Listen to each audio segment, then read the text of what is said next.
Allohdan so'raylik, mana ko'p shu dokument topshirgan, talabalik niyatda yurganlar ko'plari duo so'rashyapti.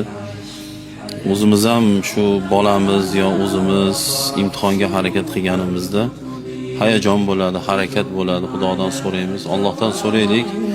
Shu yurtimizda adashmasam bir necha yuz minglab topshirganda hammalarini Alloh noumid qilmasin. O'sha joylarga kirib, o'qib, talabalik baxtini Alloh nasib qilsin.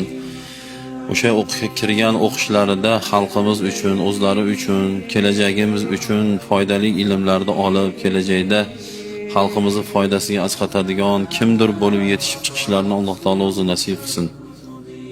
Hammalarimiz ham farzandlarimiz kelajakda xalqiga, vataniga, diniga asqatadigan, odamlarga foydasi tegadigan, ota-onasiga rahmat olib beradigan farzandlar bo'lishlarini Alloh taolo o'zi nasib qilsin. Bir rahmatga.